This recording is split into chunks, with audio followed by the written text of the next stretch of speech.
Hey guys, it's Kevin. Today we'll be looking at Izotope RX8, a little more advanced and in-depth look. I already have a video where we looked at how to isolate vocals and make instrumentals and separate drums and bass and guitars and stuff. But a couple of you guys wanted me to do a little bit more in-depth and how to do like a live mix if there's some issues where you don't have the perfect mix and master of a studio track, how to get a little bit better results with that. So yeah, we'll get in. Today starts March Madness, so I might be a little distracted while we're doing this, but we'll get through it. So yeah, let's move over. So this is RX8. This is the program itself. Um, as you can see, all on the right side here, we have a lot of different tools we can use. There's the music rebalance that we used last video, and there's also a ton of other things that we can use. We're not going to use nearly all of this stuff, but it's all there if you need it.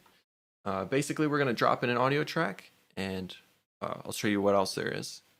So I wanted to start with an older recording because usually they're not as clean, right? They're not as doctored. They're a little bit more natural, and there's a lot more mistakes and inconsistencies with the sound itself. So here's a Beatles song, I Want to Hold Your Hand. Now, what we're looking at here is a spectrogram. Not what you normally see. Down in the bottom left here, we have different views we can do. So this is what you normally see. It's just a waveform, right? But we can also move it over to see the spectrogram, which is really what we're going to be looking at today. Basically, it's just all of the frequencies, right? Left to right is just the song. So this is the start of the song on the left here and the end of the song on the right. And then we have basically all of the audible human range, 20 hertz all the way to 20K. So what we're going to start off with is just the music rebalance tool. And this is the same thing we looked at last time, but now we can kind of control how good the quality is and also the separation. So we're going to be doing vocals, so we're going to want a lot of separation. We're going to want to make sure that the guitars and the keyboards don't leak into the vocals. So I kind of like to boost the gain a little bit because it's sitting in a mix, kind of separate it. We'll push it up a little bit. We'll do best just for the sake of the video. It'll take a little bit longer to render, but we'll just skip through it. No big deal. And separation, like I said, for vocals, might as well do a little bit more. We might lose a little bit of data, but vocals are pretty clear, right? So it's okay to use a lot more separation. Yeah, and we'll render it out and let's see what happens. All right, so it's finished up. This is I Want to Hold Your Hand by the Beatles. Just the vocals. So as you can see here, all of this dark area, the black and the dark blues, no audio, right? And then all the orange is our audio, it's the vocals. So you might ask yourself why there's so many different lines vertically. There's only one note, right, that he can sing, but there's harmonics. So you have your fundamental pitch, which is just kind of like the main note you hear. It's the lowest note. And then you have your harmonics, which it's a series. It goes an octave, then a fifth, and then so on and so forth. It gets smaller and smaller as you go up. And that's what all these are. So let's just start at the top. Let's just hear what's happening. Let's see what we can do. Oh yeah, I'll tell you something I think you'll understand. When I say that something, I wanna hold your hand. Okay, cool. So as you can see, Music Rebalance did a really good job off the bat. Now it's not perfect. There's some weird frequencies here and there.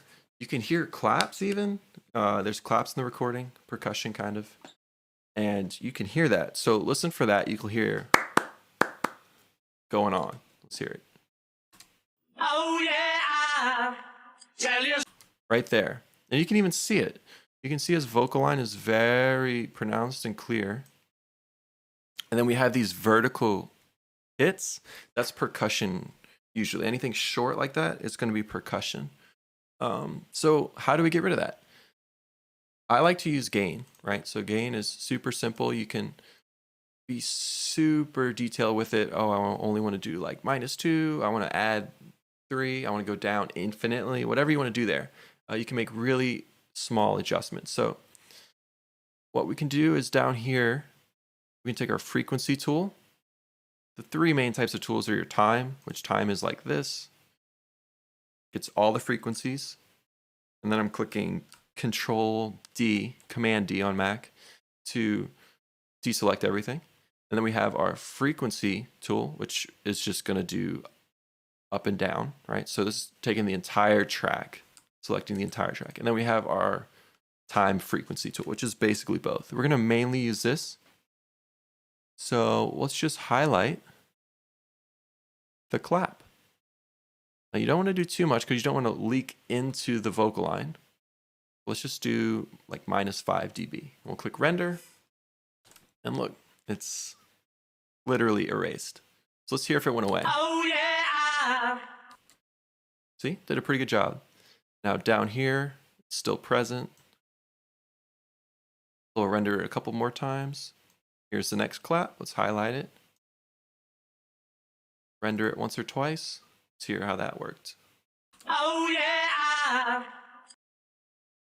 And there's this big like lip smack thing right here. We'll get rid of that. And then another clap. So every time I click render, it's dropping it by 5 decibels. Now, we can change it, make it a little bit more dramatic. Let's see how this sounds. Oh yeah. Tell you. Yeah. So we're getting there. We're getting there. We're gonna keep dropping this down. Let's see.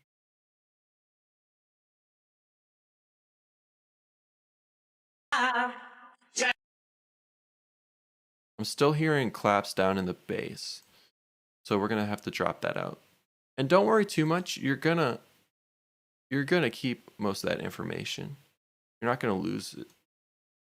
Even though it seems like, oh, there's a big gap here, really isn't that present. So like, let's take all of this and drop it down. You'll hear what I'm talking about. Oh yeah. Tell you something. See, it's really not that bad. Yeah, let's just keep doing a little bit more. We're picking away at it. So another thing I found is that little bass lick. It's super prevalent. The music rebalance didn't really catch it. It did it for a good bit, but there's some frequencies that snuck through. You can see it right here. So let's play it. Say that something. I want. Right, so we'll just get rid of that completely. So there's this little isolated pop. It's a pop right there. That's kind of what I was talking about before. So we'll get rid of that. And then down here is that bass lick. So we'll get rid of that. So what I like to do is like -5 decibels is just like to soften it, but it's still super prevalent. And then anything after that, like 10 and 20, is that you're really getting into it right there to get rid of it. So let's see how this sounds. Say that something. I wanna hold. That's totally fine because this is just, we're basically making a vocal stem. So if you're doing it for that purpose, it'd probably be a good idea to just get rid of all that completely. If you're trying to make it so it sounds cool, leave it in there and just soften it. Say that something. Yeah, so how do we soften this? This is kind of all reverb tail right here. Now there is a reverb tool, a de-reverb. I don't really like to use that too much. That's good for if it's in a mix and it's everything's overlapping each other. You can get rid of all the reverb really there. But if we're just trying to get rid of tail reverb, like this is where the vocal ends and it's just reverb. Say that something. We can use the fade tool. So we'll highlight all of this. Let's do the fade tool. Now we're fading out, trying to get softer. And here's the 4 options. I'm just gonna do linear. I like to click it a couple times and you can see how it worked. So let's hear how that sounds. Say that something. Right, super clean release now.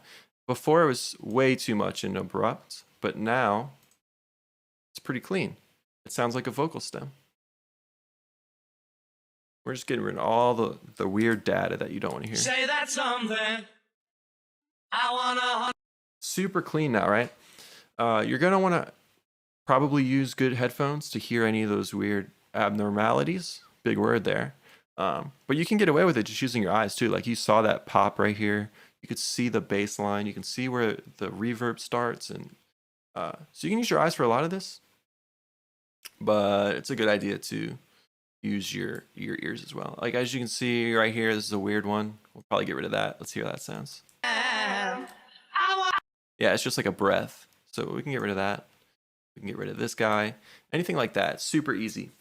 So just to recap, the main thing for vocals, use the gain to kind of touch down and even touch up any frequencies you want to.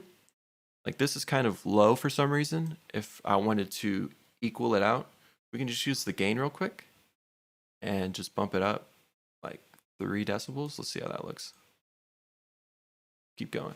Yeah, now it looks way more universal. Very. You let me be your man.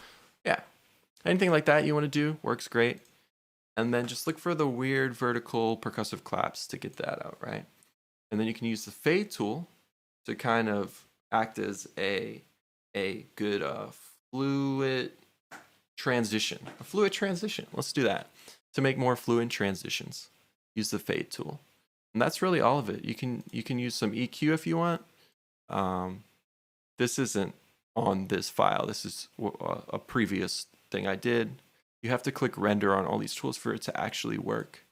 Now, there are like assistants, like repair assistants and stuff like that, but this is already like a studio quality file. It's mixed and mastered, so it's not going to recommend anything useful. It's already pretty good. So you're really just going to use manual controls like the gain and the fade. And yeah, it'll take a while, but just go through the file and do it. Yeah, it's a process, and take your time.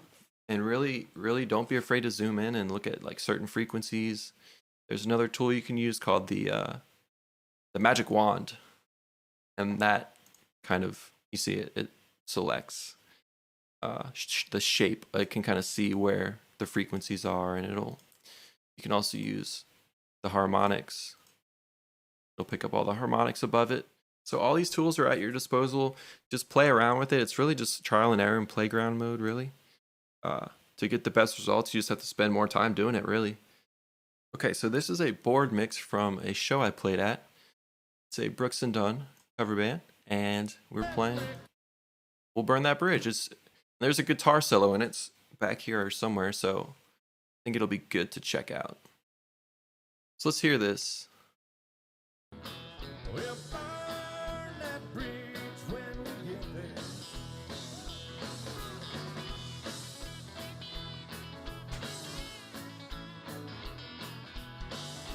Right, so we have the vocals during the chorus, and then we have go into a guitar solo. And the drums are still there. So we'll try and get the drums out, right? And we'll try and take the bass out. So this other is keyboards. There's a steel guitar in the band, so steel will leak through, and then guitars. So with this one, let's do a little bit less separation because we don't want to kind of take any of the bass, any of the bass frequencies to be confused for guitar or vice versa. I'm just going to do, the quality. I'll bring it down just for my sake. I don't have to wait as long. And let's render the whole file, see what happens. From here, you can still hear the words. We'll just deal with that because we're really just working on the guitar solo. And you can see the guitar solo. He's bending a lot. And there's a lot of distinct characteristics, you could call it. All right here. All that stuff, that's the guitar. Those bends, all this stuff. And you can even see the drum remnants. Doom, doom, doom, doom. That's really the beats. That's me playing, by the way. So this is where it gets tricky. This is where it's really hard, honestly. If you want to make this perfect, you're going to have to spend a lot of time doing this. If you want to just make it a little bit better and make it, just like a live recording a little bit better, that'll take no time. Let's just start with EQ. We lost a lot of information up in the top frequencies, so let's put those up there, right? Let's put the frequencies up there. Now, the bass is just, it's a lot of, not really the guitar. You can see his guitar he has a pretty high I guess, drive and compressor on it. So it's not really any low frequencies. It's a really high guitar solo. So we'll drop down all of these frequencies because it's probably just bass remnants, keyboard, stuff like that, the kick drum. And let's render it out. So let's see if that helped any. Make sure you deselect.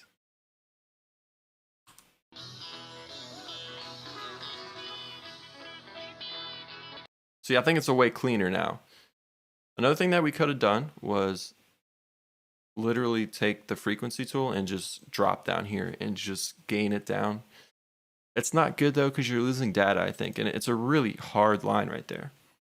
So I wouldn't recommend that, but that's another thing you can do. You can think about doing. So now let's start going in and popping out the guitar frequencies. Let's not draw back everything else first. Let's pop out the guitar frequencies, and then we can worry about getting rid of the keyboards and the steel, anything like that. So let's just go in, and like I said, it's a process. Zoom in. These are all harmonics. So this is a steel guitar. Or no, it's his vocals going woo.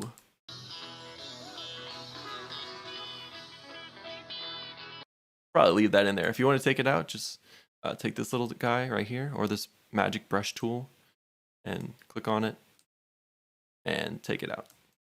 So shift click adds frequencies, and then it says alt on here, but I don't know if that's actually alt.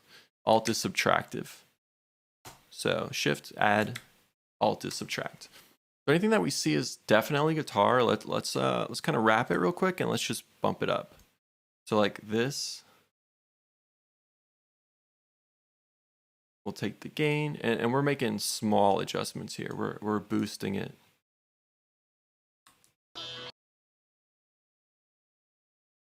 Oops. So you really want to see what, like I said, the interface here is so trash. So get down. That's important. Render that.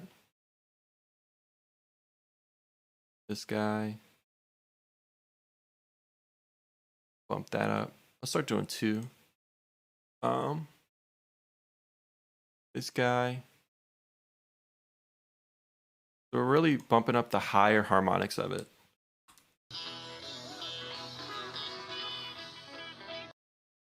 Get down, it's a hard rhythm. Da da da da. So all this. Pretty hard guitar, so a lot of bending, a lot of picking. Let's see. And we're just boosting up all these frequencies from the guitar that are definitely the guitar. There's a bend right here. Push that up. After we do this, I'm probably going to skip all this part because it's kind of redundant and you can see what I'm doing. Taking all the higher frequency of the guitar, wrapping it with the lasso tool, and I'm pushing up the gain.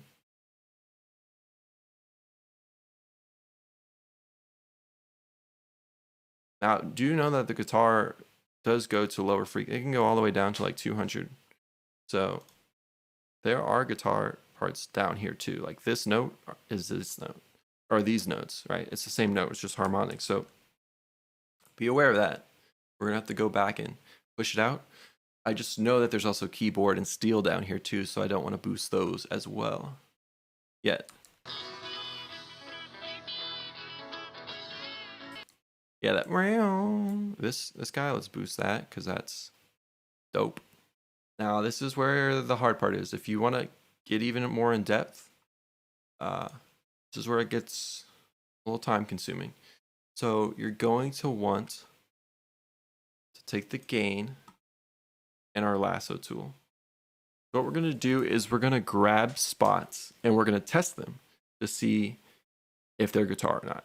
So how do we do this? Take your lasso tool, or any tool you want to, but I just prefer the lasso tool. You also do the brush one. And just brush an area. So do that. And then when you go down here and click play, don't click the regular play button, click this one, the one with the box over it, and it'll only play what's inside of that selection. So we'll hear it. As you can see, that's really just noise. So we can push the gain on them. Let's see what that sounds like. Now also remember, we have the EQ on top of this.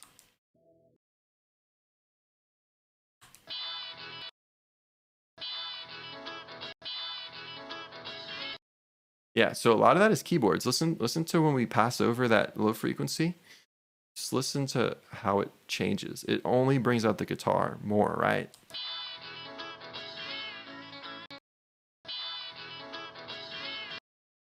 Now it does sound thin, I will admit that, but you're taking out a lot of that mud, really. So let's just see what happens if I do it again.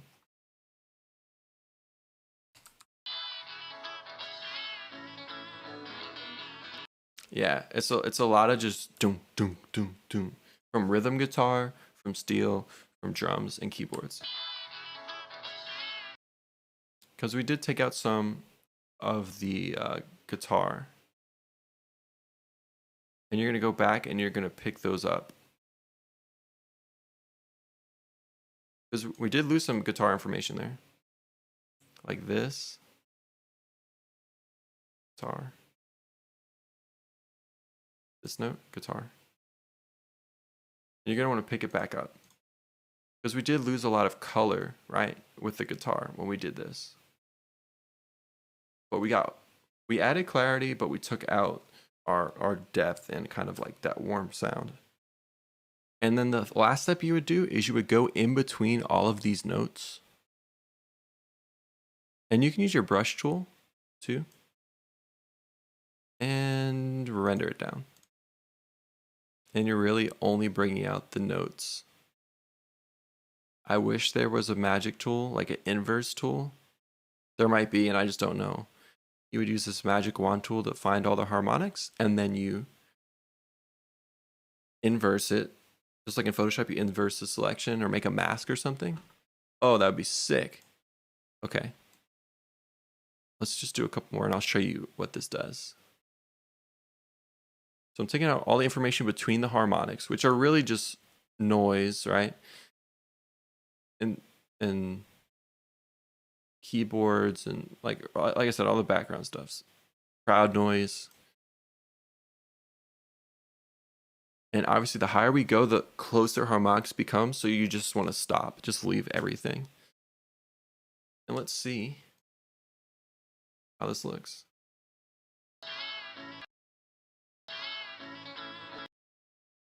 You're going to want to go in between all of your information that's guitar, that's obviously guitar, and render it down. Take out the gain. Now you can also zoom in way more. Like I'm pretty zoomed out. Right, like we can get in there. You see what I'm saying? Ain't nobody got time for that though. But if you're getting paid well, get in there. Zoom in. You can literally see all this noise, right? That's all noise. And this bright stuff is the guitar. So don't be afraid to get in there and really see the harmonics. Cool. So, I mean, that's all we're going to do for this tutorial. I'm not going to actually go through the process of actually doing it. Yeah, it's a really good program. It's super powerful. I don't even know. I only know, I'd say 10% of this whole thing. There's so much to get into. I just kind of wanted to give a brief overview because there's really nothing like this on YouTube. So, yeah, thanks to you guys for, pushing me to do this video. I took quite a big break from YouTube for a little while. So yeah, I'm going out of town.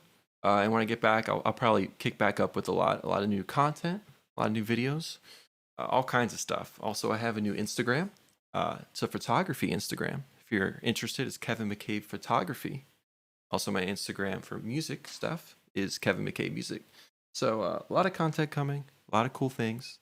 And if you have any questions, because I know I didn't get too detailed with this, so if there's any more questions, hit the comments and I'll reply with wordage, preferably English. I can use Google Translate though, so no big deal if not. Yeah, this is the whole thing. The program is love-hate, I will say, but it is super powerful. So yeah, definitely try it out. Awesome. Well, you all have a good day. Stay safe and see you later.